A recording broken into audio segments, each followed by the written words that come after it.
Hello வணக்கம், இது உங்கள் சிவி ஜோன். சொல்லலாம் எப்படி இருக்கீங்க? இப்போ பார்த்தீங்கன்னா விஜய் சேதுபதி அவர்களுடைய எபிசோட் ஸ்டார்ட் ஆச்சு. ஸ்டார்ட் ஆன உடனே விஜய் சேதுபதி வந்துட்டு ஒரு சில விஷயங்களை பேசிட்டு வழக்கம் போல் வந்து வெள்ளிக்கிழமை நிகழ்வை பார்க்கலாம், அதுக்கு முன்னாடி உங்களுக்கு ஒரு விஷயத்தை காமிக்கணும், ஏன்னா இவங்க என்னென்ன அட்டகாசம் பண்ணுறாங்க பாருங்க அப்படின்ற மாதிரி விஷயத்த கூறும்பட மாதிரி போட்டார்.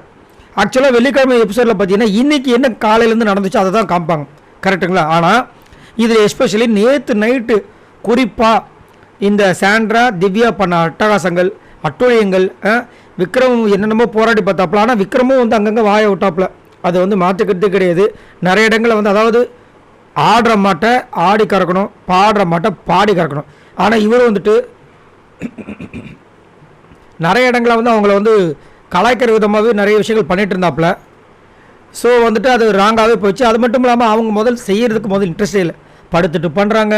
அதெல்லாம் அந்த குறும்படம் மாதிரி மக்களுக்கு காமிக்கிறாங்க. அங்கே இருந்த ஆடியன்ஸ்க்கு கீழே படுத்துட்டு பண்ணுறாங்க. என்னென்ன அட்டகாசம்! அதாவது சாண்ட்ரா கூட பரவாயில்ல போல இருக்குது, திவ்யா ரொம்ப மோசம். அந்த பெருக்கிறதுக்கு பண்ண விஷயங்கள்லாம், இவங்க வாயை விடுறது, இவங்க வந்துட்டு அந்த ஆக்ஷன்ஸு ரொம்ப வெரி ஒஸ்ட்டாக இருந்துச்சு. எல்லாத்தையுமே காமிச்சாங்க. கடைசியாக வந்து பிக் பாஸை டென்ஷன் ஆகிட்டு அதில் வேறு எஃப்ஜே கிட்ட வேறு செம்ம சண்டை. எஃப்ஜே இந்த விஷயத்தில் நம்ம குறைய சொல்ல முடியும், ஏன்னா அந்த பாலுக்கு ஒரு விஷயத்தை வேறு போட்டிருந்தாங்க. ஏன்னா அவங்களுக்கு தலைவலின்னு சொல்லிட்டு ஒரு விஷயம் கேட்குறாங்க, ஓகே தான். பட் ஆனால் ஆல்ரெடி அவங்க தான் ரூலே போட்டிருக்காங்க போல, யாருக்குமே இந்த மாதிரி கொடுக்கக்கூடாது, வர காப்பி மாதிரி தான் அந்த டீ கொடுக்கணும், அந்த மாதிரி தான் சொல்லியிருக்காங்க போல இருக்குது. ஸோ அதில் ஒரு பிரச்சனை வந்து அவங்கள ரொம்ப ஓவராக சீப் பிஹேவியர்னு பேசி தேவையில்லாமல் அவரை சண்டைக்கு இழுத்து, அதுக்கப்புறம் வந்துட்டு பிக் பாஸே வந்துட்டு அந்த நோட்டீஸ் அமுச்சு விட்டாப்புல, தயவு செஞ்சு அவங்கள தூக்கி ஜெயிலில் போடுங்க அப்படின்னு.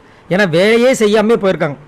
எவ்வளோ கடுப்பாக இருக்கும். பிக் பாஸ் ஒரு தண்டனை கொடுக்குறாருன்னா அந்த தண்டனையை வந்து கரெக்டாக பண்ணிட்டு அவர் சைலண்ட் ஆயிடுவார்.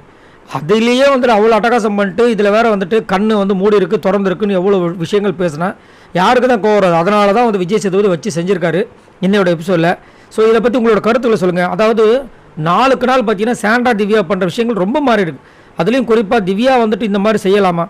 ஏன்னா வந்த புதுசில் அவங்க என்ன சொன்னாங்க, பிக் பாஸ்க்குன்னு ஒரு விஷயம் இருக்குது, எத்திக்ஸ் இருக்குது, அதை வந்து நம்ம ரெஸ்பெக்ட் கொடுக்கணும் அப்படி இப்படின்னு சொன்னவங்க, இவங்க எங்கே கொடுத்தாங்க பிக் பாஸோட பேச்சுக்கு ரெஸ்பெக்ட்? உங்களோட கருத்துக்களை சொல்லுங்கள். பாய் நண்பர்களே.